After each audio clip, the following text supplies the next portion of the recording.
she's an 18-year-old who literally kicked and beat a 14-year-old and then had the gall to post another video of it on TikTok. This is case number 251740SM. Appearances, counsel? Nick Carnes on behalf of the people. Robert Hartzell for Ms. Jones. You come over here.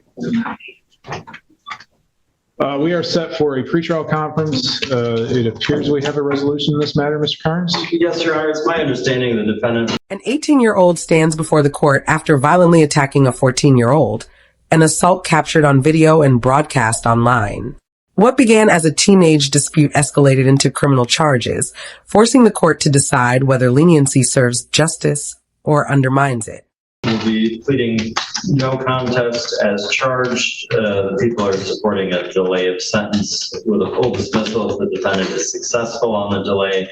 Success on the delay would be whatever programming is recommended by probation and no violations of typical probation conditions. Is that a Killebrew? Yes. Okay. And the reason for the no contest plea is potential civil liability, Your Honor. And so just so we're clear, the success is completion of programming and no violations. Correct, Your Honor. Mr. Hartzell? That is accurate, Your Honor. Ms. Jones, have you heard what the attorneys have said the resolution in this case is? Yes. And is that how you wish to resolve it? Yes. Will you please raise your right hand? Do you solemnly swear or affirm that the testimony you give in this matter will be the truth, the whole truth, and nothing but the truth? Yes. Ms. Jones, it's my understanding that the agreement today is that you will plead no contest to assault and/or assault and battery. That is a 93-day misdemeanor and/or a fine of $500, and consecutive sentencing may be imposed if the offense happened in a place of confinement. Now, along with that, there's what's called a Killebrew agreement. And what that is the prosecution and your attorney and you have reached an agreement that you'll be placed on a delay of sentence. And if you're successful with that delay of sentence, the case would be dismissed. Success means that you complete all the programming that your probation officer requests that you do, and you not have any violations. Do you understand that? Yes. Now, if I decide that I do not want to go along with that agreement, you have the option to withdraw your plea. Do you understand that? Yes. Additionally, this is going to be a no contest plea due to potential civil liability. What that means is that the alleged victim in this case could potentially sue you for any damages in which she's incurred. A no contest plea allows me to read a document, looks like it's going to be a police report, and use that police report to determine whether or not there's a factual basis to accept the plea and to use that for sentencing purposes. Do you understand that? Additionally, a no contest plea cannot be used against you. So if you are going to plead guilty and this person sued you, that guilty plea could be used against you. The no contest plea means that it's not. Essentially, you're accepting responsibility without saying that you did it. Do you understand that? Yeah. And is that how you wish to proceed? Yes. Back on March 31st of this year, were you on probation or parole? No. Were you on bond in any other file? No.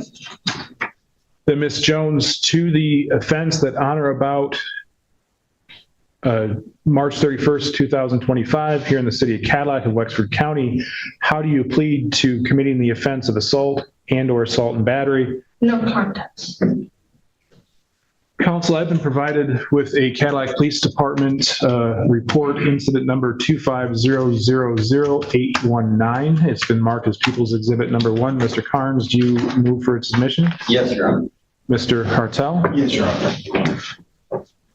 No objection then. The People's Exhibit number 1 is received. Give me just a moment to review that. Okay, we are back on the record. I've had the opportunity to review the People's Exhibit number 1. Do counsel believe that it forms a factual basis in which to accept the plea and that the court rules have been complied with? Yes, Your Honor. Yes, Your Honor. As does the court. I find the plea is knowing, voluntary, and accurate. As such, Ms. Jones, I find you guilty of assault and/or assault and battery. In particular, on March 31st, 2025, there is a video that shows Ms. Jones hitting, kicking, kneeing as the victim is lying in a fetal position by the old, what's commonly referred to as the old dam. The court can take judicial notice that is located here in the city of Cadillac and is between Haynes Street and River or Wright Street on the what's now known as something along the lines of the Green Trail or the Green Pathway. The victim is a 14-year-old middle schooler. The victim reported that she had no injuries. It is alleged in the police report that Ms. Jones posted another video on TikTok captioned round 2. And this appeared to be all over some things that were said about another's deceased mother. As such, I find that the elements are made out for an assault and battery, and that this would have been an unwanted, forceful, violent touching.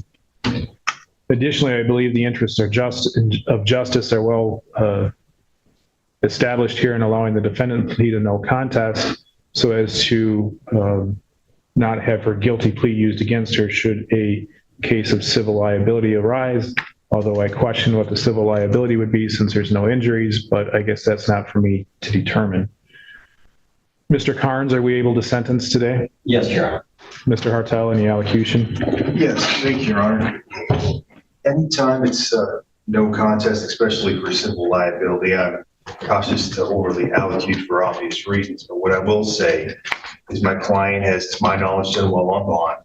She stayed in constant contact with the defender's office, been very cooperative. She does have strong ties to the community. I don't doubt she'll do well on probation. She's highly motivated to do well and receive the benefit of the delay. I, in these situations, always advise my clients if they don't do well, there is the risk of jail later, the loss of the delay, the public adult record. She's a relatively young adult. She wants to be able to pursue various careers and ambitions. At the moment, she's working in Qdoba. She's aware she owes some money on some older files, but she is going to, I believe, do a wage assignment, if I understand that correctly. She also has some friends with her in the courtroom who've been supportive throughout these procedures, and I don't doubt will continue to be supportive of her as well. I ask the court to uphold the Killebrew. Thank you. Carnes? Thank you, Your Honor. This is a disturbing incident involving a defendant and a 14-year-old. Clearly shows some lack of judgment, lack of maturity. However, the defendant does not have any prior convictions. I think ultimately this is a fair resolution of the file. I'd ask the court to place Ms. Jones on a delay of sentence of up to 8 years. Mr. Carnes, I know the CCH is relatively blank because she's just now 18, but there's some juvenile history, is there not? Your Honor, I don't show that online, and I am familiar with Ms. Jones on some other things, but not where she was the defendant. So if the court has well, I'm just trying to remember. I remember seems like climbing on top of the school for the 4th of July. Was there charges on that? She was 18. That was resolved with a civil infraction, I believe. I'm just going purely off memory, Your Honor. I'm going to be very honest with everybody. I don't plan on following this Killebrew agreement. She's an 18-year-old who literally kicked and beat a 14-year-old in a fetal position on the ground because of something that was said about somebody else's deceased mother, and then had the gall to post another video of it on TikTok. That's not somebody who's making a mistake. That's not what this type of thing is designed for. A delay of sentence is to allow the court to determine whether or not the person will be successful on a term of delay in sentence, and hopefully follow through with the plans. From what I've seen from Ms. Jones and Mr. Carnes, if you tell me that charges weren't brought, I trust you on that. But I can tell you, and I'm not using any of my prior knowledge because clearly it's not full, but I do know from my time as the elected prosecutor here and as judge. And I believe she has another case coming up that she has to be arraigned on with Judge Van Olts, because I had a conflict on that because I was the elected prosecutor when that was arose. This is not a one-time mistake. Ms. Jones has been in and out of this, whether it's this court or the probate court, or somehow tied with other events. I'm not going to make a decision today. What I'm going to do is I'm going to set this over for sentencing, and I'll allow both parties the opportunity to do sentencing memorandums and try to convince me why I'm wrong in my thought process. But as I sit here today with the information I have, I cannot in good conscience let this just get, for all intent and purpose. The court refused to rubber stamp leniency in the face of deliberate violence and public humiliation. Sentencing was delayed, but the message was immediate. Accountability cannot be negotiated away, and justice demands more than a procedural escape.